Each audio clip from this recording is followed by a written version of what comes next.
प्यारे दोस्तों, आप देख रहे हैं 2022 का मॉडल पेपर माध्यमिक शिक्षा बोर्ड राजस्थान द्वारा जारी किया गया अर्थशास्त्र का सॉल्यूशन कला एंड वाणिज्य दोनों के लिए। ठीक है, तो चलिए स्टार्ट करते हैं इस क्वेश्चन पेपर के सॉल्यूशन को बिना टाइम वेस्ट करे। खंड अ से स्टार्ट करेंगे।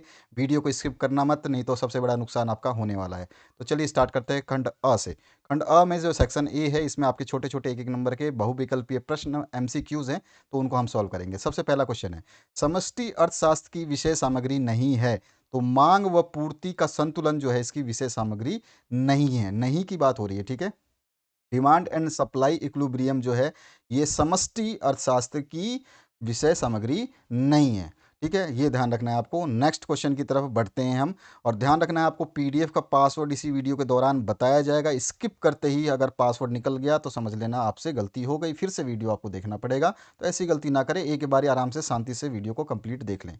यदि आप अपने प्री बोर्ड या अर्धवार्षिक जो पेपर हो चुके हैं उन पेपर्स को भेजना चाहते हैं तो जिला जरूर लिखें। साफ साफ इस नंबर पे व्हाट्सएप करेंगे, पीडीएफ बनाकर भेज सकते हैं, या साफ फोटो एक एक पेज की साफ फोटो होनी चाहिए, तो सॉल्यूशंस बना दिए जाएंगे। जैसा कि हमने आपके बहुत सारे जिलों के बना दिए हैं और बहुत सारे जिलों के अभी पेंडिंग है, क्योंकि आपके पहले मॉडल पेपर सॉल्व करवा रहा हूँ, इसके बाद में सारे जिलों के क्वेश्चन पेपर्स भी आपको मिलेंगे। अर्धवार्षिक के जितने भी क्वेश्चन पेपर्स हैं उनको सॉल्व किया जाएगा, घबराने की आवश्यकता बिल्कुल भी नहीं है। सेकंड क्वेश्चन की तरफ मूव करते हैं। सेकंड क्वेश्चन जो पूछा गया इसमें, और ध्यान रखना इस व्हाट्सएप नंबर पे कोई भी extra message hi hello good morning good afternoon और जो है कभी आप बहुत सारे स्पेशल मैसेज भेजते हैं, कभी ग्रीटिंग कभी फ्लावर, तो वो सब की आवश्यकता नहीं है और कोई फ़ायदा नहीं है। आप अपना टाइम वेस्ट करते हैं और हमारा भी, तो वो चीज़ ना करें। आप अगर चैनल पे हैं एक्टिव तो इन चीज़ों को समझें जो मैं बोलता हूँ, कि केवल आप पेपर भेजें, ठीक है। उसके सॉल्यूशंस हम दे देंगे, उसके लिए आपको घबराने की आवश्यकता नहीं है। अपना जिला ज़रूर मेंशन करें, वो हमारे लिए बहुत इंपॉर्टेंट है। तो यहाँ पर जो नेक्स्ट क्वेश्चन है उसकी बात करते हैं। निम्न में से पूंजीगत वस्तु का उदाहरण नहीं है। तो घरेलू कंप्यूटर जो डोमेस्टिक कंप्यूटर्स होते हैं ये पूंजीगत वस्तु के उदाहरण में नहीं शामिल होते हैं। नेक्स्ट क्वेश्चन की बात करते हैं। नेक्स्ट क्वेश्चन की तरफ बढ़ने से पहले मैं बता दूं आपको कि आपके ये सारे सब्जेक्ट सॉल्व कर दिए गए हैं। देखिए यहाँ पर हिंदी है, Hindi compulsory, English compulsory, history complete solution, geography complete solution, physics complete solution, chemistry complete solution, Sanskrit साहित्य कंप्लीट सॉल्यूशन, हिंदी साहित्य complete solution, political science complete solution और इकोनॉमिक्स अभी आप देख रहे हैं इसका कंप्लीट सॉल्यूशन। अप्रोक्सीमेटली 10 सब्जेक्ट हैं जो कंप्लीट सॉल्यूशन कर दिए गए हैं। ये सॉल्यूशंस आपको वीडियो के दौरान मिल जाएंगे। डिस्क्रिप्शन बॉक्स में प्लेलिस्ट है, अगर प्लेलिस्ट नहीं मिलती है तो आप कमेंट सेक्शन में कमेंट करिए, प्लेलिस्ट आपको दे दी जाएगी। उस प्लेलिस्ट में ऊपर नीचे जाओगे, अर्धवार्षिक के पेपर भी मिलेंगे और वार्षिक के पेपर भी मिलेंगे, सारे पेपर सॉल्यूशन के साथ मिलेंगे। उसके लिए आवश्यकता नहीं है घबराने की, टेंशन लेने की, ठीक है। तो ये याद रखना आपको, ये सारे पेपर्स अभी तक सॉल्व कर दिए गए हैं। आने वाले समय में और भी आपके पेपर सॉल्व किए जाएंगे। पर डे कुछ ना कुछ पेपर आपके हर दिन एक दो पेपर सॉल्व किए जा रहे हैं, क्योंकि पेपर सॉल्व करने में समय लगता है और हम फुल सॉल्यूशन आपको देते हैं। यहाँ पर थर्ड क्वेश्चन है, NNP-MP मार्केट प्राइस से क्या आशय है? तो बाजार कीमत पर शुद्ध राष्ट्रीय उत्पाद, ठीक है। ये आपका इसका आशय है। फुल फॉर्म आपको सभी के पता होने चाहिए, ताकि आप लोग जब इकोनॉमिक्स पढ़ते हैं तो ये शॉर्ट फॉर्म जो होते हैं इनके सभी के फुल फॉर्म आपको पता होना चाहिए। इसके बाद में नेट जो आपका जो नेक्स्ट क्वेश्चन है उसकी बात करें, तो यहाँ पे एनएनपी का जो फुल फॉर्म क्या होता है? Net national product at market price. MP जो है मार्केट प्राइस या ऑफ मार्केट प्राइस। इसके बाद में है, केंद्रीय बैंक की स्थापना किस वर्ष हुई? तो 1935 में की गई थी। ऑप्शन इसमें करेक्ट हो जाएगा। आगे बढ़ते हैं नेक्स्ट क्वेश्चन। ध्यान रखना है पीडीएफ का पासवर्ड वीडियो के दौरान बताया जाएगा, कंप्लीट आराम से शांति बना के देख ले।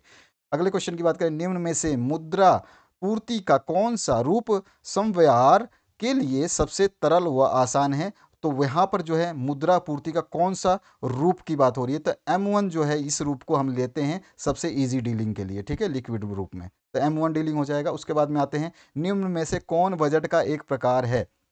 तो ये सारे के सारे संतुलित बजट, घाटा बजट, अधिशेष बजट, ये तीनों ही मतलब आपके बजट के प्रकार हैं। तो उपयुक्त सभी ऑल सुटेबल हैं, ठीक है। तो आगे बढ़ते हैं नेक्स्ट क्वेश्चन की तरफ। चयन की समस्या का कारण क्या है? तो असीमित आवश्यकता हो सकती है, संसाधनों के वैकल्पिक प्रयोग हो सकते हैं और सीमित संसाधन, ये सारे के सारे हो सकते हैं। तो द ऑप्शन इसमें भी करेक्ट हो जाएगा।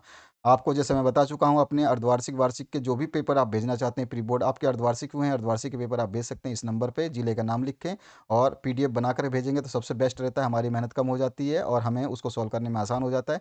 फोटो भेजते हैं तो हमें पीडीएफ बना करके फिर उसको सॉल्व करना पड़ता है। याद रखना है, फोटो जब भी भेजें तो रोशनी में खींचे, साफ खींचे, परछाई ना आने दें। और वीडियो जब भी फोटो खींचे तो पेपर को बिल्कुल सीधा कर ले, मुड़ा हुआ पेपर नहीं होना चाहिए। नेक्स्ट क्वेश्चन जो है, तटस्थता वक्र या अनअधिमान वक्र का ढाल जो है उन्नतोदार होता है, यानी कि कॉन्वेक्स होता है। कॉन्वेक्स मतलब जो ढलान जो आप जानते हैं ना, ऐसा होता है, इस तरह का होता है, ठीक है ना, इस तरह का।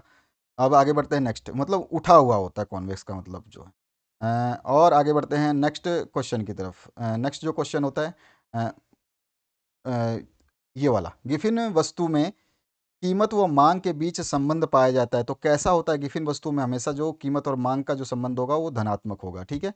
अगले क्वेश्चन की तरफ मूव करते हैं। अगले क्वेश्चन में क्या पूछा गया आपसे कि सीमांत उत्पादन का जो सूत्र है वो क्या है, सीमांत उत्पाद का, तो होता है टीपी बाई डेल टीपी, ठीक है, डेल टीपी रहेगा, ध्यान रखना है आपको। नहीं तो ऐसा क्या हो जाएगा कि आप डेल नहीं लगाओगे तो ये पूरा का पूरा वैसा ही डायरेक्ट हो जाएगा, क्योंकि ये चेंज की बात हो रहा है, डेल मतलब चेंज होता है, तो आपका बी ऑप्शन करेक्ट हो जाएगा, ठीक है आपका। उसका नेक्स्ट क्वेश्चन की बात करें, औसत औसत स्थिर लागत वक्र की आकृति जो है आयताकार अति परवलय होती है, बी ऑप्शन इसका करेक्ट हो जाएगा, रेक्टेंगुलर हाइपरबोला की तरह। नेक्स्ट जो है, अल्पकाल में कुल लागत व कुल परिवर्तनशील लागत के मध्य जो संबंध होता है वो होता है टीएफसी, ठीक है। यहाँ पे इसका संबंध हम दिखा देंगे। नेक्स्ट क्वेश्चन की बात करें रिक्त स्थानों की, रिक्त स्थानों की पूर्ति में पहला जो यहाँ पे क्वेश्चन पूछा गया है, खाली स्थान को आधुनिक अर्थशास्त्र का जनक कहा जाता है, तो सभी को याद होगा, एडम स्मिथ हैं। उसके बाद में नेक्स्ट जो क्वेश्चन है, रिजर्व बैंक ऑफ इंडिया आ जाएगा इसमें, क्योंकि भारत में करेंसी कौन जारी करता है, तो आपको पता होगा आरबीआई करता है, सेकंड ऑप्शन करेक्ट हो जाएगा। उसके बाद नेक्स्ट क्वेश्चन की बात करते हैं। नेक्स्ट क्वेश्चन में क्या पूछा गया आपसे, नेक्स्ट क्वेश्चन में पूछा गया है जो सरकार का हस्तक्षेप, चाहे वह मांग विस्तार करने के लिए हो या अथवा इसे कम करने के लिए, उसको स्थिरीकरण कार्य कहते हैं, ठीक है। तो ये आपका स्थिरीकरण कार्य हो जाएगा, ठीक है। अगले क्वेश्चन की बात करें तो यहाँ पे क्या पूछा गया है, यहाँ पे पूछा गया केंद्रीकृत योजनाबद्ध अर्थव्यवस्था का निकटतम उदाहरण जो है कौन कौन से हैं, तो चीन भी है और रूस भी है, दोनों के दोनों आंसर सही हो जाएंगे। ऊंचे तटस्थता वक्र जो है ऊंचा संतुष्टि या उपयोगिता प्रदान करता है, ऊंचा यानी कि हाई, ठीक है। और जो दीर्घकाल में उत्पाद के सभी साधन जो है परिवर्तनशील होते हैं दीर्घकाल में, ठीक है। ये आपका सॉल्यूशन हो गया। आगे बढ़ते हैं नेक्स्ट क्वेश्चन की तरफ। नेक्स्ट क्वेश्चन में आपसे जो है ये आपका फिलअप्स देख लिया, अब हम देखते हैं वन वर्ड आंसर की तरफ। वन वर्ड आंसर में पहला जो क्वेश्चन है, यहाँ पर आर्थिक एजेंट से तात्पर्य आपको बताना है। तो आर्थिक एजेंट से हमारा तात्पर्य उन व्यक्तियों अथवा संस्थाओं से है जो आर्थिक निर्णय लेते हैं, ये इसका सॉल्यूशन हो गया। इंग्लिश वालों बच्चों के लिए नीचे लिखा गया है। नेक्स्ट जो क्वेश्चन है इसकी बात करें, अंतिम वस्तु किसे कहते हैं, तो फाइनल गुड्स क्या होते हैं, जो कंजम्पशन के लिए इन्वेस्टमेंट की जाती है, जो हमारा वही होता है या जिसको हम फाइनली यूज़ करते हैं। तो कोई भी पूर्ण उत्पाद जो किया जाए और तत्पश्चात उपभोग द्वारा अपनी इच्छाओं एवं आवश्यकताओं को पूरा करने के लिए उपभोग किया जाए, उसे अंतिम वस्तु कहते हैं, ठीक है। तो ये ध्यान रखना है, यहाँ पे ये स्पेलिंग मिस्टेक है, पूर्ण पूर्ण कर लेना इसको, पूर्ण, ठीक है। यहाँ पर कोई भी जो पूर्ण उत्पादित किया जाए, कोई भी पूर्ण, यहाँ पे मिस्टेक है, पुण्य नहीं है यहाँ पे, आपका final goods refer to the goods which is either the consumption for investment. तो यहाँ पर जो है ना, इसमें आपका यहाँ पे मिस्टेक है, इसको थोड़ा सा करेक्ट कर लेना। कोई भी पूर्ण उत्पादित, ठीक है, किया जाए, या कोई भी वस्तु उत्पादित किया जाए और तत्पश्चात, यहाँ पे वस्तु लिखेंगे तो ज़्यादा बेहतर होगा, यहाँ पे कहीं ना कहीं हमारे से गलती हुई है, इसको आप चेंज कर लेना, ठीक है। कोई भी वस्तु जो उत्पादित किया जाए और तत्पश्चात उपभोग द्वारा अपनी इच्छाओं और आवश्यकताओं को पूरा करने के लिए उपयुक्त किया जाए, उसे अंतिम वस्तु कहते हैं, ठीक है। तो यहाँ पे वस्तु करेंगे तो आपका काम हो जाएगा। क्लियर हुआ, ये वस्तु आप लिख लेंगे यहाँ पे, तो ये थोड़ा सा एक मिस्टेक है जिसको आप करेक्ट करेंगे। मूल्यह्रास से क्या समझते हैं ये आपको बताना है, what do you understand by depreciation. तो किसी संपत्ति का मौद्रिक मूल्य उपयोग, पहनने और अप्रचलन के कारण समय के साथ कम हो जाता है, इस कमी को हम मूल्यह्रास के रूप में मापते हैं, ठीक है।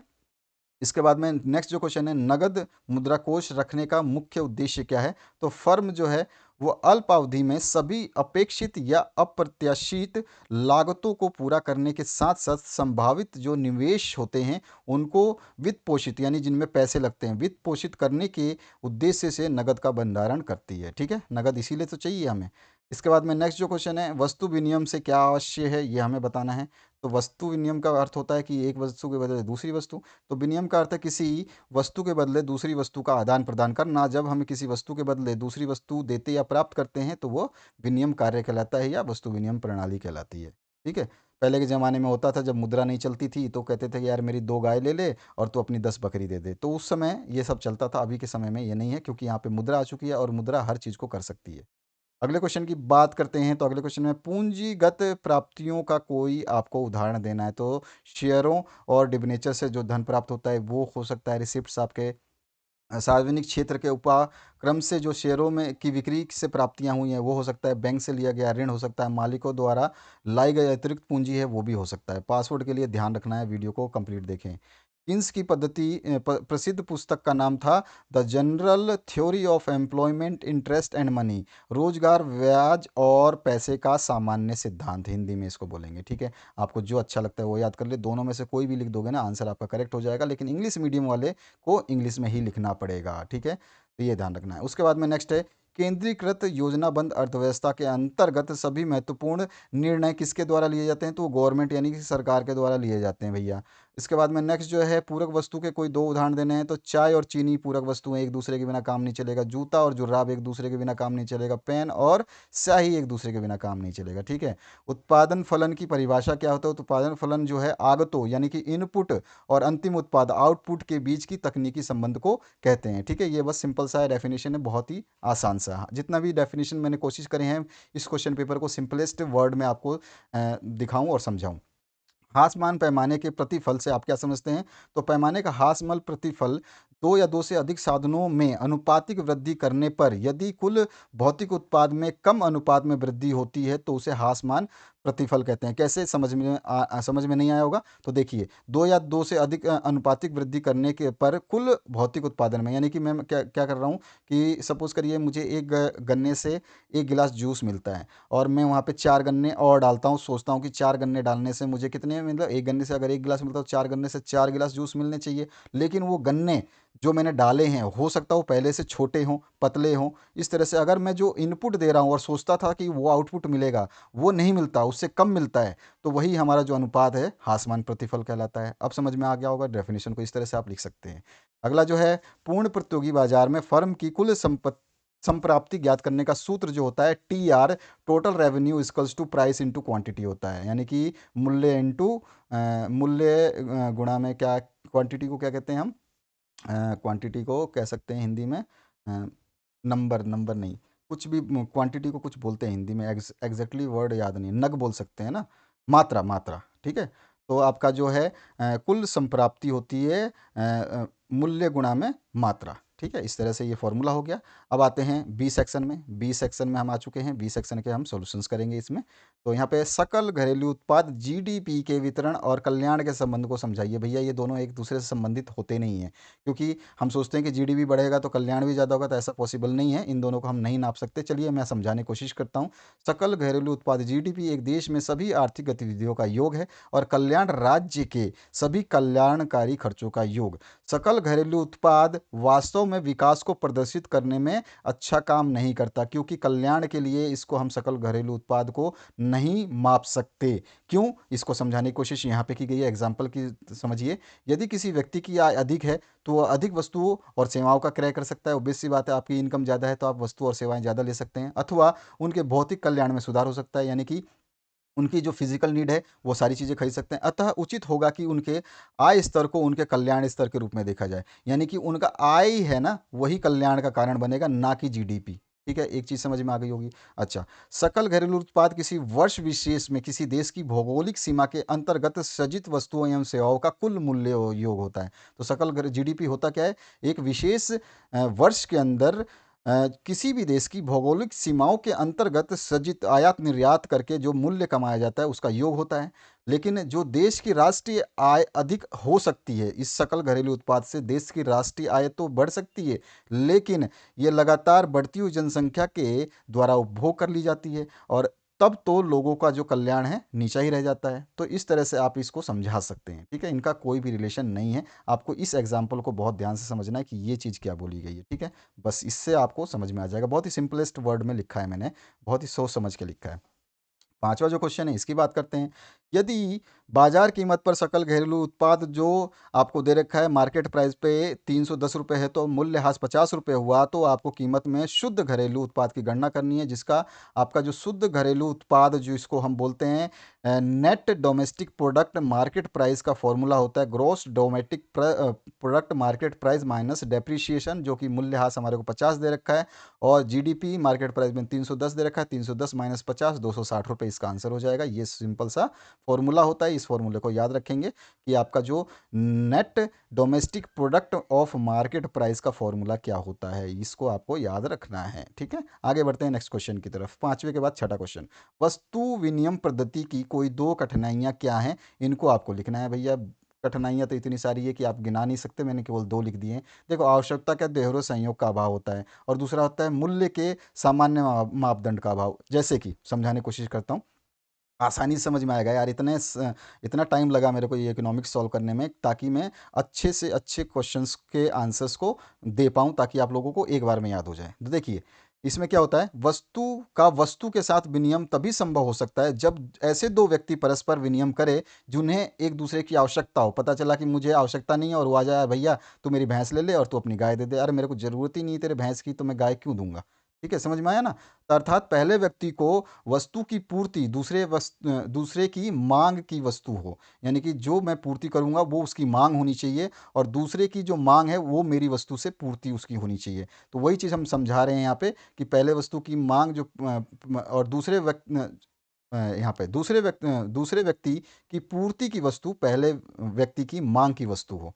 ठीक है ना। इस प्रकार दोहरे संयोग की समस्या उत्पन्न होती है, क्योंकि ये ऐसा पॉसिबल नहीं है कि आपको जो ज़रूरत है वो दूसरे वाले को उसकी ज़रूरत ना हो।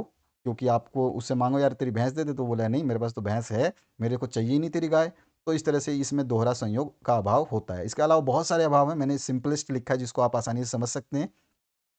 एक है आपका मापदंड का अभाव। देखिए, इसमें सपोज करिए मैंने बोला कि यार मेरी एक हाथी ले ले और तू 10 बकरी दे दे, कोई तालमेल नहीं है। ठीक है ना। अब हम जैसे मान लो मैं किसी से उदाहरण के लिए गेहूं लेन देन करना चाहता हूं, तो गेहूं का मूल्य और कपड़े का मूल्य सेम तो नहीं हो सकता। या तो हम उसका पैरामीटर इस तरह से फिक्स करें कि 1 किलो गेहूं बराबर 1 मीटर कपड़ा। तो यार ये भी कोई मतलब सौदा सही नहीं हुआ कि 1 मीटर कपड़े में 1 किलो गेहूं दे दे। ऐसा तो हो ही नहीं सकता, क्योंकि इसका रेट अलग हो सकता है और वो कपड़ा कौन सा है और गेहूं कौन सा है। इसी तरह से दूध का अगर हम बात करें तो 1 किलो गेहूं बराबर 2 किलो दूध दे दे। तो हम ये अपनी मर्जी से नहीं कर सकते निर्धारित इन चीज़ों को। तो ये सबसे बड़ा एक मापदंड का अभाव होता है, यही सबसे बड़ी दिक्कत होती है। ठीक है ना। तो ये उदाहरण के लिए आपको समझाने के लिए मैंने लिखा है, बाकी आपको ये मेन पॉइंट ये होता है। ठीक है, अगले की बात करें, राजस्व व्यय और पूंजीगत व्यय में अंतर बताना। राजस्व व्यय और पूंजीगत व्यय में बहुत सारे अंतर हैं, लेकिन मैंने बहुत ही सिंपलेस्ट वर्ड में, देखिए, जब सरकार परिसंपत्तियों के निर्माण जैसे विद्यालय, चिकित्सा भवन, सड़कें, पुल, नहर, रेल पटरी आदि परिसंपत्तियों के निर्माण पर अथवा दे देयताओं को कम करने जैसे ऋण आदि के भुगतान पर व्यय करती है, तो ऐसे व्यय पूंजीगत व्यय कहलाते हैं। यह आपका पूंजीगत व्यय का आ गया। ठीक है। और जब सरकार ऐसा व्यय जिसमें ना तो किसी परिसंपत्ति का निर्माण होता है, ना ही किसी देयता में कमी आती है, तो जैसे सरकारी कर्मचारियों के वेतन का भुगतान, सरकारी संपत्ति का रख रखाव, लोगों के लिए निःशुल्क शिक्षा, चिकित्सा उपलब्ध कराना इत्यादि, तो ये राजस्व व्यय कहलाते हैं। तो इस तरह से हम अंतर बता सकते हैं। हाँ, इसके बाद में नेक्स्ट जो क्वेश्चन है, इसमें क्या बोला गया है, यदि सरकार द्वारा करों में वृद्धि की जाए तो उस स्थिति में प्रत्युत्तर आय में क्या होगा। तो भैया अगर कर में वृद्धि करोगे तो प्रत्युत्तर आय कम हो जाएगी। तो यहाँ पे सीधा सीधा लिखा है, सरकार अगर करों में वृद्धि करती है तो प्रत्युत्तर आय कम हो जाएगी, अगर करों में गिरावट करती है तो दोनों अपोजिट होते हैं एक दूसरे के, बस सिंपल सा है। ठीक है। नेक्स्ट जो क्वेश्चन है नौवा, सार्वजनिक वस्तुओं व निजी वस्तुओं में दो अंतर आपको बतानी है। यार कितनी भी अंतर बता दो कम है क्या। सार्वजनिक वस्तु जो होती है वो सरकार द्वारा बिना किसी मतलब कमाऊ की दृष्टि से करी जाती हैं, उनका लोगों का कल्याण इसमें शामिल होता है। निजी वस्तुएं लाभ कमाने के लिए होती हैं, और सार्वजनिक वस्तुएं जो हैं वो सभी के लिए समान होती है, चाहे वो अमीर हो चाहे गरीब हो। उसमें ऐसा क्वालिटी का नहीं है कि भाई वो तो अंबानी के घर में जाएगा, सरकार ने उसके लिए अलग से 2 किलो आटा और 2 किलो गेहूँ भिजवाया, ऐसा नहीं है। वो सभी के लिए सेम ही है, लेने वाला ले, ना लेने वाला मत ले। ठीक है। उसके अलावा आप और सार्वजनिक और जो हाँ, इनकी गुणवत्ता जो है ये स्थिर होती है, यही चीज़ मैंने आपको बताया। और जो सार्वजनिक वस्तु है ये अमीर या गरीब के रूप में समान रूप से लाभान्वित होती है। मतलब ऐसा नहीं कि अमीर को ज़्यादा फायदा होगा इससे और गरीब को कम होगा, इस तरह से। और भी आप बता सकते हैं कि जो आपका सार्वजनिक सामान है, एक सामाजिक पसंद है और निजी उत्पाद जो है उपभोक्ताओं की पसंद है। यार मेरे को अच्छा चाहिए तो मैं निजी चीज़ें खरीदूंगा, ये प्रोडक्ट यार मेरे को गार्नियर का चाहिए, और सार्वजनिक तो यार ठीक है चलेगा, कोई सा भी ले ले यार। हाँ, मतलब इस तरह से मैं बताने की कोशिश कर रहा हूँ, इस तरह से होता है। तो ये 5 पॉइंट लिखे हैं, आप इसमें से कोई भी 2 पॉइंट 3 पॉइंट याद कर सकते हैं, सारे ईजी हैं, पढ़ोगे तो आसानी से याद हो जाएगा। यदि सीमांत उपभोग प्रवृत्ति जो MPC 0.6 है तो सरकारी व्यय का गुणांक आपको निकालना है। तो व्यय गुणांक जो होता है 1/1 - c होता है। 1/1 - c आपको जो है कितना दे रखा है 0.6, तो आप 1/1 - 0.6 करोगे, 0.6 माइनस करोगे तो 1/0.4 बचेगा। 1/0.4 को आप डिवाइड करोगे तो 2.5 आ जाएगा इसका आंसर। तो ये हो गया आपका आंसर। ठीक है, अगले क्वेश्चन की बात करते हैं। यहाँ पे व्यष्टि अर्थशास्त्र की परिभाषा जो है आपको बतानी है। व्यष्टि अर्थशास्त्र की परिभाषा जो है आपको बतानी है। तो परिभाषा देखते हैं। परिभाषा जो है इसमें क्या बोला गया है, ये देखिए, दो जनों के हिसाब से मैंने परिभाषाएं लिखी है। आपको जो सही लगता है ना यार याद कर लो, इसमें समझाने वाली कोई बात नहीं, बहुत ही सिंपल सिंपल वर्ड में व्यष्टि अर्थशास्त्र की इस परिभाषा मैंने लिखी है। ठीक है, अब 12वें क्वेश्चन में आते हैं। कुल उपयोगिता की एवं सीमांत उपयोगिता संबंध जो है इस तालिका से हम पूर्ण कर देंगे। तो देखो समझाने की कोशिश करता हूँ, समझ में 1 सेकंड में आ जाना चाहिए। देखिए, दोनों चीज़ें दे रखी है 20-20, यानी कि कुल उपयोगिता 20 है और सीमांत भी 20 दे रखा है। ठीक है, अब देखिए अगला जो है हमारा पार्ट जो यहाँ पे ये आपको दे रखा है सीमांत उपयोगिता, इसके ऊपर जो आएगा वो इन दोनों का योग होगा। जो मैंने ऐसे कोने में इस तरह से दिखा रखा है ना, ये दोनों का योग होगा। तो 20 और 18 38 होंगे। 38 और ये कोना योग करके ये ऊपर वाला देगा। ठीक है, इस तरह से चलता है साइकिल, इस तरह से चलती है। बस सिंपल आपको समझाने के लिए मैंने रेखा खींची है, बाकी ये रेखा खींचने का कोई मतलब नहीं। तो 20 और 18 38, 38 और 15 53, 53 और फिर हमें यहाँ पे 63 दिया है, तो हमें ऑब्वियस सी बात है 53 और क्या यहाँ पे रखेंगे तो 10 रखेंगे तो 63 मिलेगा। यहाँ 63 मिल गया है। 63 और 8 कितना होता है 71, ऑटोमेटिक आ गया। अब हमारे पास यहाँ ऊपर 76 दे रखा है, तो 71 और कौन सा यहाँ पे डिजिट डालेंगे तो ये 5 डालेंगे तो ये 76 हो जाएगा। कुछ समझ में आ गया आपको? दोबारा बताने की कोशिश करूँ। यहाँ पे हमको इसको और इसको जोड़ने से इसके ऊपर वाला प्राप्त होता है। ठीक है, अब इसी तरह से इस कोने, इस 38 को इस 15 में जोड़ेंगे तो ये ऊपर वाला हमें 53 प्राप्त होगा। इस 53 में इस कोने वाले को जोड़ेंगे तो ये हमें प्राप्त होगा। ये दिया हुआ है तो ऑब्वियस सी बात है इसमें से कितना कम है, ये ज़्यादा है, 10 ज़्यादा है, तो यहाँ पे 10 आ गया। ठीक है, ये सिंपल सा है। अब इसको और इसको जोड़ेंगे तो ये प्राप्त होता है। तो हमारे पास 63 है, 8 तो 71 हो गया, यहाँ पे 71 भर दिया। अब हमें पता है कि ये और ये कोने वाला जोड़ते हैं तो ऊपर वाला प्राप्त होता है। तो 71 तो ऑलरेडी है, तो 76 लाने के लिए कितना जोड़ेंगे 5 जोड़ेंगे। तो ये सिंपल सा एक फंडा होता है जिसको हम बोलते हैं अंगूठे छाप वाला फंडा। यानी कि कोई टेक्निक नहीं लगानी, कोने से कोना मिलाते चलो और सॉल्यूशन बनाते चलो, सिंपल है। तो इस तरह से इसका आंसर हो जाएगा। आपको समझ में आ गया होगा, एक बार और ट्राई कर लेना, आंख मूंद दो, फिर से देखो कि मैंने क्या बोला है कि कोने से कोना मिलाने पर उसके ऊपर वाला सॉल्यूशन आता है। फिर इस कोने से कोना मिलाओगे तो इसके ऊपर वाला सॉल्यूशन आएगा। फिर इस कोने से कोना को जोड़ोगे तो ये ऊपर वाला सॉल्यूशन आएगा। फिर इन दोनों को जोड़ोगे तो इसके ऊपर वाला सॉल्यूशन आएगा। इन दोनों को जोड़ोगे तो इसके ऊपर वाला सॉल्यूशन आएगा। जिक जैक जिक जैक होगा। ठीक है, अगर मैं ऐसे करूँ तो देखो, लाल से कर देता हूँ। अगर हम इन दोनों को जोड़ते हैं तो 38 आएगा, और 38 और 15 को जोड़ेंगे तो 53 आएगा, और 53 और 10 को जोड़ेंगे तो 63 आएगा, और 63 और 8 को जोड़ेंगे तो 71 आएगा, और 71 और 5 को जोड़ेंगे तो 76 आएगा। तो इस तरह से मैंने ये समझाने की कोशिश करी। अब और ज़्यादा समझ में आ गया होगा, देख लो भैया। ठीक है, आगे बढ़ते हैं। अल्पकाल और दीर्घकाल में अंतर आपको बताना है। देखो अल्पकाल में क्या होता है कि आपका श्रम अथवा पूंजी में परिवर्तन नहीं किया जा सकता। ठीक है, इसमें आपको कम से कम श्रम, जो एक कम से कम एक कारक जो है, या तो श्रम हो अथवा पूंजी हो, इसमें परिवर्तन नहीं किया जा सकता। ठीक है, ये स्थिर रहता है। और इस अवधि में फर्म जो है परिवर्तनशील साधनों में केवल परिवर्तन कर सकता है, ना कि स्थिर साधनों में। और जो स्थिर साधन है ये श्रम और पूंजी है, इनमें परिवर्तन नहीं कर सकता। और दीर्घकाल समावधि में जो है सभी उत्पादक कारकों में परिवर्तन लाया जा सकता है, जिसमें मशीन भी हो सकती है, इमारत भी हो सकती है, संगठन भी हो सकता है, सभी कुछ हो सकता है। इसी से हमारा उत्पाद भी परिवर्तन हो जाता है और वांछित मात्रा में किया जा सकता है। ठीक है, ये मतलब आपको दोनों चीज़ों में अंतर समझ में आ गया। आगे बढ़ता हूँ नेक्स्ट क्वेश्चन की तरफ। नेक्स्ट जो क्वेश्चन है इसमें आपसे क्या पूछा गया है, पूर्ण प्रतिस्थापन वस्तुओं के लिए अनधिमान वक्र का निर्माण करना है। देखो, पूर्ण प्रतिस्थापन वस्तुओं में क्या होता है, ये आपकी स्ट्रेट लाइन आती है, यहाँ पे लिखा भी है पूर्ण प्रतिस्थापन के लिए अधिमान वक्र। दो वस्तुओं का अधिमान वक्र जो पूर्ण स्थापन होती है एक सीधी सरल रेखा होती है, यानी कि यहाँ पे 5 रुपए के नोटों की संख्या है जो कि 1 2 3 4 ऐसे लिखी गई है, और यहाँ पे 5 रुपए के सिक्कों की संख्या है 5 6 7 लिखी गई है। अगर मेरे को ये चौथा वाला सिक्का दे दे, 5 रुपए का नोट दे दे चौथा वाला, ठीक है, ये चौथा वाला नोट दे दे, या फिर मेरे को इधर से पहला वाला नोट सिक्का दे दे 5 रुपए का, तो मुझे कोई फर्क नहीं पड़ेगा, ये दोनों एक दूसरे की पूर्ति कर देंगे। इसी तरह से मैं अगर पीछे वापस इधर 3 नंबर पे आऊँ, 3 नंबर पे जो 5 रुपए का नोट है इसको ले लूँ, या 6 नंबर पे जो मेरा नोट है इसको ले लूँ, तो भी मेरे को कोई दिक्कत नहीं, इस दोनों से भी मेरी पूर्ति हो जाएगी, दोनों समान है।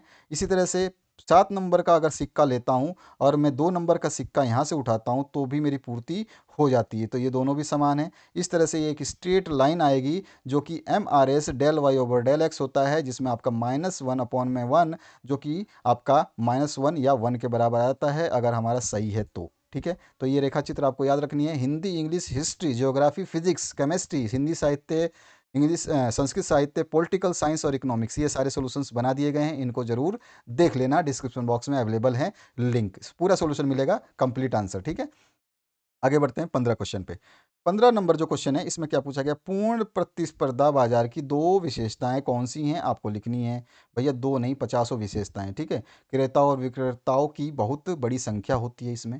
ठीक है, दूसरा है एक समान या समरूप वस्तु जो है आपको मिल सकती हैं। ठीक है, और इसमें जो प्रत्येक फर्म जो बेचती है उसके लिए वस्तु जो है समरूप होती है, और उसका पूर्ण एक सामान जो है वो पूर्ण रूप से आपका विभेद नहीं किया जा सकता विभिन्न उसके द्वारा। ठीक है, गुणों और आकार रंगों में एक समान ही होती हैं कोई चीज़ अगर जो बेची जाती हैं, जो स्टैंडर्ड है, अन स्टैंडर्ड की बात की नहीं कर रहे हैं हम। और जो है आपका पूर्ण ज्ञान जो है इसमें मिल जाता है, पूर्ण स्वतंत्रता होती है। तो ये सारे पॉइंट्स जो हैं इसमें आप पूर्ण प्रतियोगी बाजार में, प्रतिस्पर्धा बाजार में लिख सकते हो। ठीक है ना, तो ये आपका आंसर हो गया। 4 पॉइंटों में मैंने दिया, आप कोई भी 2 3 4 जो भी आपको याद कर, दो विशेषताएं बोलिए, दो याद करिए। मैं कहूँगा आप चारों याद करिए, गलती से एक आधा भूल जाओ तो आपको सारे याद रहेंगे। ठीक है, हमेशा मैं बोलता हूँ कि जितना दिया जाए उससे ज़्यादा याद करो, ज़्यादा मिलेगा। आस्क फॉर मोर, जितना ज़्यादा आप ज्ञान लोगे उतना ही आपकी वृद्धि होगी, उतना ज़्यादा आपको याद रहेगा। कुछ भूलोगे तो कम नहीं पड़ेगा, बस इतना सा मेरा कहना है, फंडा है, मैं जानता हूँ इस बात को। मेरे को जब क्वेश्चंस याद करने होते थे तो मैं 3 4 तरह के क्वेश्चंस उसको मतलब रूप से याद करता था घुमा फिरा करके, ताकि कैसे भी करूं एग्जाम में जाऊं तो भूलूं भी तो साला कोई सा भूलूंगा तो दूसरा तो याद हो जाएगा, बस ये सिंपल सा बन रहा है। ठीक है ना, नेक्स्ट क्वेश्चन जो है 16 में पूर्ति की कीमत लोच, ई एस का सूत्र आपको लिखना है। तो पूर्ति की कीमत लोच यानी कि ई एस का सूत्र जो होता है, इलास्टिसिटी ऑफ सप्लाई बोलते हैं जिसको, इसमें होता है पूर्ति में अनुपातिक परिवर्तन बटे में कीमत में अनुपातिक परिवर्तन। जितनी पूर्ति में परिवर्तन होगी, ठीक है, पहले क्या पूर्ति थी, मान लो 5 थी, और फिर बाद में कितनी हो गई पूर्ति, हमने करी 3। उसी तरह से कीमत में जो परिवर्तन हुई, मान लो वो 5 की कीमत थी 10 रुपये और 3 की कीमत हमने 6 रुपये, तो उनके अनुपातिक परिवर्तन का जो रेशियो होता है वो हमारा जो है इलास्टिसिटी ऑफ सप्लाई होती है। ध्यान रखना है, PDF का पासवर्ड मैं वीडियो में बताने वाला हूँ, भागना नहीं, घबराना नहीं। सेक्शन सी स्टार्ट हो चुका है भैया। आय के वर्तुल प्रभाव की अवधारणा को समझाना है, या राष्ट्र आय की किन्हीं दो विधियों को स्पष्ट करना है। ये तो मैंने क्या करा, आय के वर्तुल प्रभाव को समझाने की कोशिश करी है। वर्तुल प्रभाव क्या होता है, देखिए, किसी व्यक्ति के पास वस्तुओं को खरीदने की क्षमता आय से आती है। आय की प्राप्ति कोई व्यक्ति कहाँ से करता है, मजदूरी करके, और उद्यमी जो है उससे लाभ कमाता है, या फिर भूस्वामी उससे लगान कमाता है, या फिर पूंजीधारी ब्याज के रूप में प्राप्त करता है। तो ये तो इसकी संभावना होगी कि कौन कैसे प्राप्त करता है। संक्षेप में अगर बोले तो उत्पादन कारकों के जो स्वामी के रूप में लोग जो आय प्राप्त करते हैं, यानी कि जो भी उत्पादन करता है वो स्वामी जो आय प्राप्त करता है, उपयोग उनका उपयोग वे वस्तु और सेवाओं की की अपनी मांग पूर्ति के लिए करते हैं। यहाँ पर हम वर्तुल्य प्रभाव देख सकते हैं, यानी कि मैं जहाँ पे नौकरी कर रहा हूँ, मैं आपको समझाने की कोशिश करता हूँ, जैसे मैं टीचर हूँ, आपको पढ़ा रहा हूँ, तो उस टीचर से मेरे को सैलरी मिली। ठीक है, उस सैलरी को मेरे को दिया गया, और उस सैलरी से मैंने फिर से जो चीज़ हम मान लो कि हमारे घर में पढ़ने वाले हैं, तो उसको वापस से मैंने उसी स्कूल में भेजा, तो उसके लिए मैंने उसी पैसे में से खर्च किया। मतलब वही पैसा मेरे को दे रहा है, वही पैसा खर्च के उसी चीज़ को मैं खरीद रहा हूँ। मैं बिस्किट की कंपनी में काम करता हूँ, बिस्किट के जो पैकेट मैं बाजार से खरीदता हूँ, तो बिस्किट का उपभोग मैंने किया। पैसे कहाँ से मिले थे मेरे को, बिस्किट वाली कंपनी ने दिए थे काम करने के बजाय, और काम करने के बाद में मैंने फिर से मार्केट जाकर घर के लिए बिस्किट खरीदे, तो वो पैसा बिस्किट खरीदने में दिया, वो बिस्किट कंपनी को जाके मिला, यानी कि वो घूम रहा है।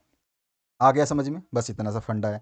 तो इस तरह से वार्तुल्य प्रभाव को आप यहाँ पे रेखा चित्र द्वारा भी समझा सकते हैं। ये आपका छोटा-सा मैंने बना दिया है ताकि आप लोगों को दिक्कत तो जब आय को फर्म द्वारा उत्पादित वस्तुओं और सेवाओं पर व्यय किया जाता है, तो ये समस्त व्यय के रूप में फर्म को ही प्राप्त होती है। ठीक है? कोई फर्म जो है जिसमें काम कर रहे हो, वहाँ पर आपकी आय हुई, आपको आपको जो पैसे मिले और फिर आपने उसी पैसे से कुछ सेवाएँ खरीदी और वही फर्म जो है आपको सेवाएँ दे रहा है या पैसे उससे उत्पादित प्रोडक्ट आप खरीद रहे हैं, चूँकि व्यय का मूल्य वस्तुओं एवं सेवाएँ के मूल्य के बराबर होना चाहिए, तो यहाँ पर इसलिए समस्त आय की माप जो है फर्म के द्वारा उत्पादित वस्तुओं और सेवाओं के समस्त मूल्य की गणना करके करते हैं। जब फर्म द्वारा प्राप्त समस्त संप्राप्ति का भुगतान उत्पादन के कारकों को किया जाता है, तो ये समस्त आय का एक रूप ले लेती है। तो वही चीज़ है कि भैया यहाँ पर इस देखो फर्म ने वस्तुएँ सेवाएँ फर्म से हमने फर्म में काम किया, ठीक है?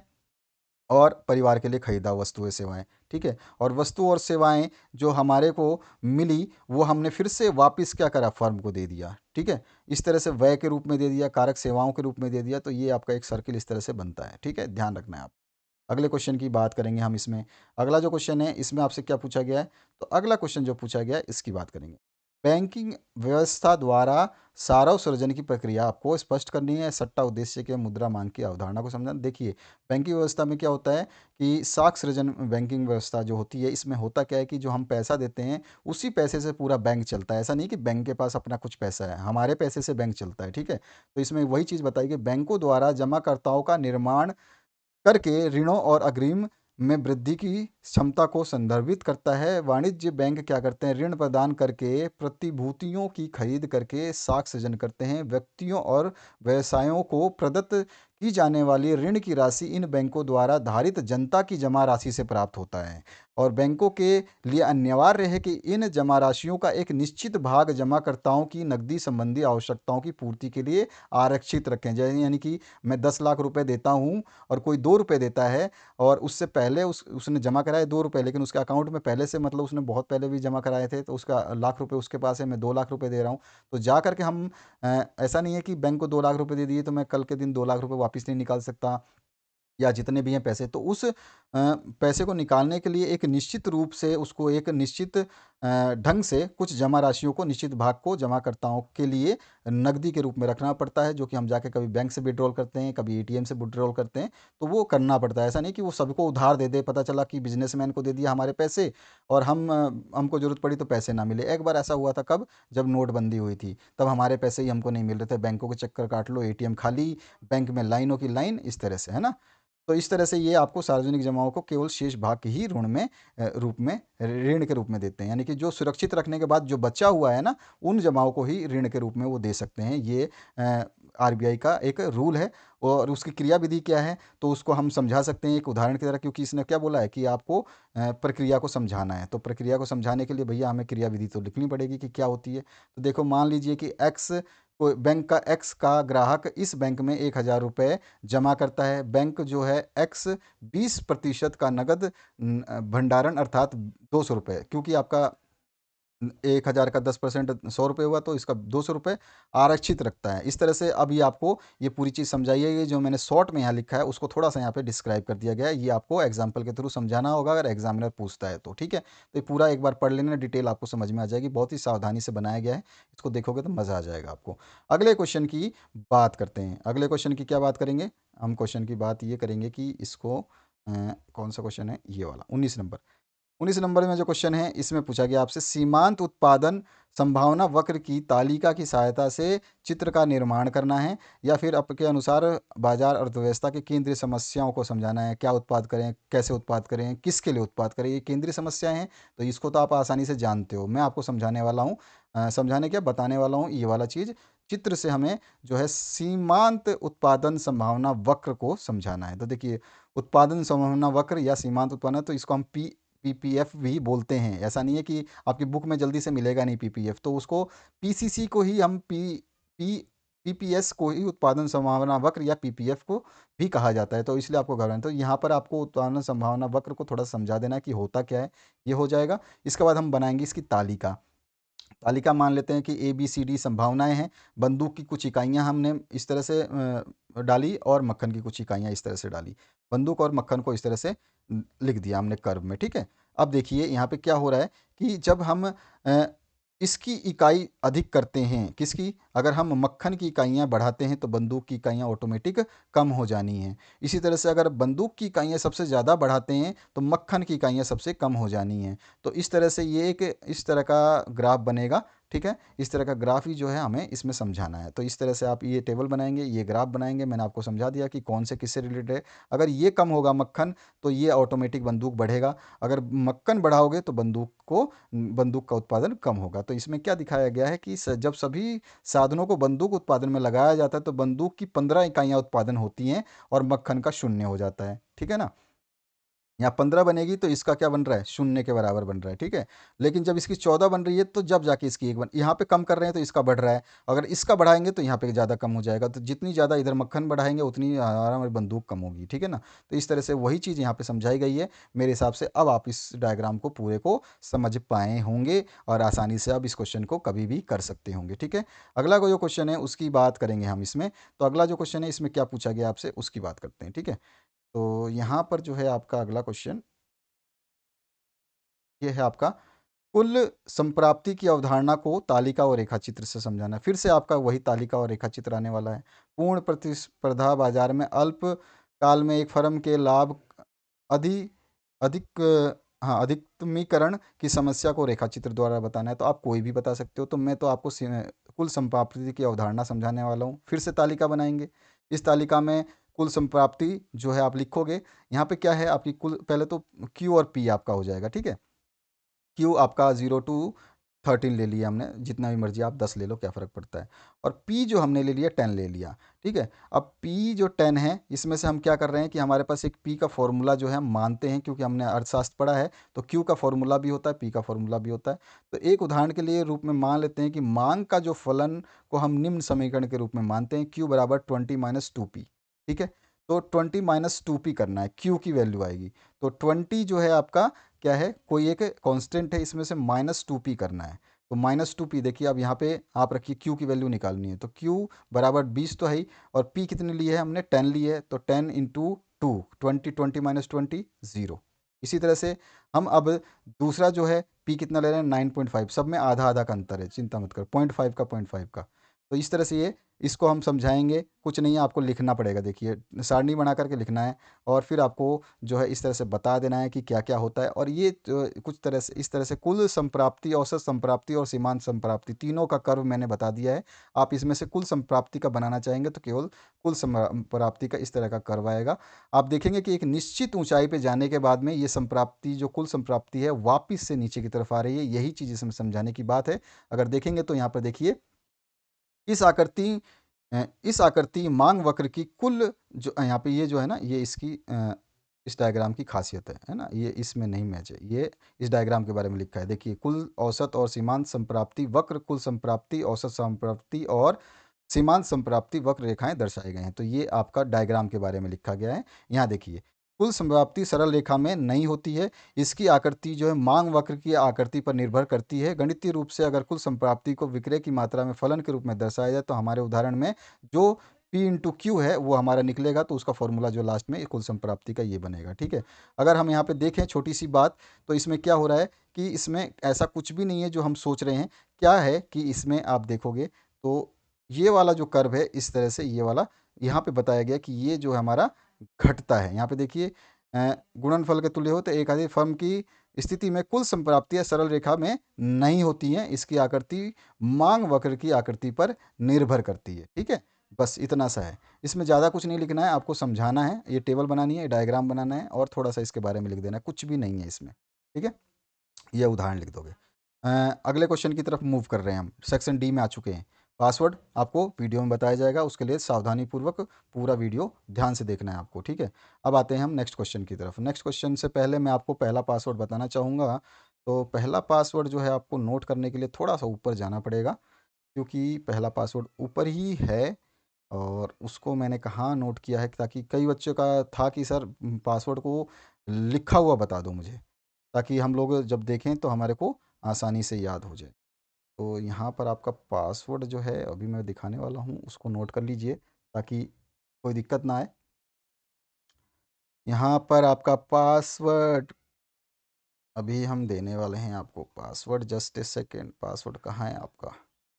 क्योंकि हम आगे बढ़ जाएंगे तो फिर पासवर्ड आपको नहीं मिलेगा, फिर आप बोलोगे सर पासवर्ड नहीं बताया आपने। तो ऐसा नहीं करना है, पासवर्ड आपको हमेशा समय अनुसार बताने की हमने बात कही थी और हम बताएंगे आपको। तो पासवर्ड को नोट करने के लिए आपको थोड़ा सा ऊपर देखना पड़ेगा। यहाँ पर आपका पासवर्ड जो था मैंने लिखा था, अगर नहीं है तो कोई बात नहीं, मैं मुंह से बोल के बता दूंगा। अगर लिखा हुआ है तो अच्छी बात है, नहीं लिखा है तो कोई बात नहीं, घबराने वाली, टेंशन फ्री रहिए। पहला पासवर्ड ध्यान रखना है, पहला पासवर्ड है 1935। ठीक है, पहला पासवर्ड आपको बताया मैंने 1935। ठीक है, ये ध्यान रखना है, फर्स्ट पासवर्ड इज़ 1935, 1935। इसके आगे और जो पासवर्ड बताने वाला हूँ वो वीडियो के दौरान बताने वाला हूँ, तो इसलिए मैंने कहा था वीडियो स्किप मत करना, जहाँ पे मैं जा रहा हूँ साथ साथ चलते रहना, आपको पासवर्ड मिल जाएगा। आगे बढ़ते हैं नेक्स्ट क्वेश्चन की तरफ। तो यहाँ पर हम आ चुके थे आपके 19-20 नंबर क्वेश्चन पे, शायद इसको कर लिया था हमने। सीमांत उत्पादन संभावना वक्र मैंने बता दिया आपको, ये रहा। ठीक है, इसका वक्र ऐसा बनेगा। चित्र द्वारा कुल संप्राप्तियों की अवधारणा को समझाना था, ये भी हमने समझाने की कोशिश की। इस तरह की तालिका बनेगी। ठीक है, और ये जो है कर्व बन जाएगा। ठीक है, और इसके बाद में आपको सेक्शन डी में हम आ गए थे, मुद्रा के प्रमुख दो कार्यों का वर्णन करना है। अरे मुद्रा के तो घने कार्य हैं, कितने भी लिखवा लो यार। ठीक है, मुद्रा की परिभाषा और कार्य, मुद्रा की परिभाषा आपको लिखनी है तो आप लिख सकते हैं, नहीं लिखनी है कोई बात नहीं है, मुद्रा का कार्य लिख सकते हैं। ये रहा पहला कार्य, इसका उदाहरण ये रहा, आप देख सकते हैं।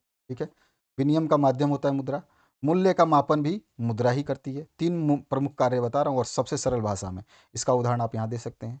ठीक है, इसके बाद में तीसरा जो है मुद्रा का कार्य ये है, क्रय शक्ति का संचयन करता है, और इसका उदाहरण भी मैं यहाँ पे दे रहा हूँ। ये है आपके मुद्रा के कार्य। ठीक है, तो तीन कार्य मैंने बताया, दोबारा बता देता हूँ, मुद्रा की परिभाषा और कार्य। परिभाषा यहाँ पर है, और कार्य सबसे पहला है विनिमय का माध्यम होता है। उदाहरण के लिए ये रहा, आप इसको समझ, एक बार पढ़ोगे तो याद आ जाएगा, इसलिए मैं पढ़ नहीं रहा हूँ और ना समझा रहा हूँ। ठीक है, दूसरा कार्य है इसका मूल्य का मापन, उदाहरण ये रहा। तीसरा कार्य है क्रय शक्ति का संचयन, और इसका उदाहरण ये रहा। ठीक है, आगे बढ़ते हैं 22 नंबर क्वेश्चन पे। आय में परिवर्तन के कारण बजट सेट में होने वाले परिवर्तन को रेखाचित्र द्वारा स्पष्ट करिए, या फिर अधिमान वक्र की दो विशेषताओं को रेखाचित्र द्वारा समझाइए। अधिमान वक्र को समझाऊंगा भैया मैं तो। अधिमान वक्रों की विशेषताएं यानी कि लक्षण बतानी है, ये रहा देखो, दो विशेषताएं बतानी है भैया। ठीक है, रेखाचित्र द्वारा बतानी है। तो सबसे पहले अधिमान वक्र जो हमने ऊपर भी एक बार बनाया था, आप देख सकते हो इस तरह का, हमें पहले लिखना पड़ेगा कौन सी वस्तु x है, कौन सी वस्तु y है, और किसकी मात्रा कम हो रही है, किसकी मात्रा ज़्यादा हो रही है, इसको आपको समझ लेना है। बड़े आराम से शांति से समझ लेना, घबराना नहीं है। ठीक है, उसके बाद में ये चीज़ आपको जरूर लिखनी है, ये वक्र जो है आपको बनाना है। इसकी दो चीज़ें बता रहा हूँ मैं। पहला विशेषता क्या है, अधिमान वक्र दाएं से बाएं की ओर ढलवा होते हैं, ये इसकी पहली विशेषता है। कभी सोचो ऐसे ही लिखा हुआ है। ठीक है, ये पहली विशेषता क्या है, अधिमान वक्र जो है बाएं से दाएं होते हैं। ठीक है, अगला जो नेक्स्ट क्वेश्चन है उसकी बात करते हैं, नेक्स्ट क्वेश्चन की बात करते हैं। ठीक है, अगला जो क्वेश्चन है, इसका दूसरा जो पार्ट है, उच्च अधिमान वक्र जो है प्रतियोगिता के उच्च स्तर को प्रदान करता है। तो ये दूसरी खासियत होगी, विशेषता हो गई। इसको हमें लिखना होगा, इस तरह से आपको समझाना है, इस तरह का एक टेबल बनानी है, रेखा चित्र जरूर बनाना होगा, जैसे जैसे इसमें दिखाया गया उसे जैसे आपको कर लेना है। आपको जल्दी से सॉल्यूशंस आसानी से नहीं मिलेंगे, मैंने जो बनाए हैं इन सॉल्यूशंस को आप अच्छी तरीके से याद रखें, आपको फ़ायदा मिल जाएगा। और इन सभी चीज़ें पूरी पीडीएफ को जब डाउनलोड करोगे तो मज़ा आ जाएगा, कोई दिक्कत ही नहीं होगी आपको। ठीक है ना? हाँ, इसके अलावा जो आपको मैं एक चीज़ और बताने वाला था, नेक्स्ट पासवर्ड। यार नेक्स्ट पासवर्ड आपको बताऊं तो लिख लीजिए उसको। नेक्स्ट पासवर्ड जो है आपका 27 है, 27 है। ठीक है, तो ऐसा नहीं है कि आप भूल जाओ उसको, 27 लिख लेना। ठीक है, पहला पासवर्ड आपको बहुत स्टार्टिंग में था, उसको अभी अभी मैंने बताया ऊपर जा करके। और आपका जो नेक्स्ट क्वेश्चन का नेक्स्ट पासवर्ड है वो 27 है। इस रेखा चित्र में 27 लिखा है ना, 2.7 नहीं लिखना, 27 ही लिखना है, केवल 27। ठीक है, ये दूसरा नंबर पासवर्ड है। अगले पासवर्ड की तरफ मूव करेंगे हम इसी वीडियो के दौरान। और तीसरा जो है इसका खासियत होती है, दो अधिमान वक्र कभी एक दूसरे को नहीं काटते हैं, ये तीसरी खासियत है इसकी। ठीक है, तो इसका भी हमने यहाँ पे बना दिया, ये जैसे अभिमान वक्र काट रहे हैं ना, ये एक दूसरे को नहीं काटते हैं, यहाँ पे बनाया गया है। ठीक है, समझाने के लिए। आम और केला, ठीक है, पूर्ति कर रहे हैं एक दूसरे की। तो चलिए, ये तो समझ में आ गया होगा, इसको एक बार देखोगे पढ़ोगे तो समझ में आ जाएगा। यार इतना समय नहीं होता है कि हर चीज़ को बैठ बैठ करके आपको समझाया जाए, इतने बड़े क्वेश्चंस को रीड किया जाए। 23वां क्वेश्चन है, हासमान सीमांत उत्पाद नियम की रेखा चित्र सहित आपको व्याख्या करनी है, या दीर्घकालीन सीमांत लागत वक्र या औसत लागत वक्र के संबंध को रेखाचित्र द्वारा आपको बताना है। हासमान उत्पादन नियम जो है हम समझने की कोशिश करेंगे। तो हासमान उत्पादन नियम में होता क्या है कि आपका जो है यहाँ पे देखोगे कि श्रम को एक्स अक्ष पर, यहाँ पर श्रम को एक्स अक्ष पर दिखाया गया और उत्पादन को वाई अक्ष पे दिखाया गया है। इस तालिका में आपको ग्राफ दिख रही है, ठीक है। 3.2 तालिका जो है यहाँ पे नीचे दी गई है।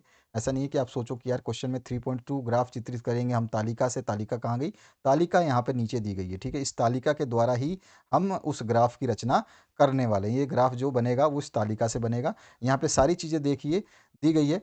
इसमें प्रदर्शित वक्र से प्राप्त होते हैं। आइए देखते हैं टीपी पर क्या हो रहा है। टीपी, टीपी क्या है, कुल उत्पाद, ठीक है, टोटल प्रोडक्शन।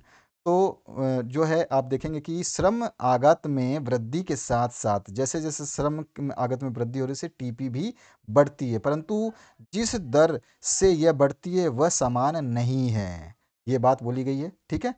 और श्रम 1 से 2 वृद्धि होने पर, 1 से 2 की वृद्धि होने पर टीपी में 10 की वृद्धि हो रही है। देखिए श्रम 1 था, फिर 2 हुआ और टीपी कितना बढ़ गया। टीपी आप देखो, टीपी ये वाला है लाइन, और टीपी में देखिए 1 से 1 पे बढ़ा तो 10 की वृद्धि हुई और 2 पे बढ़ा तो ये 20-22 के आसपास चला गया, ठीक है, टीपी।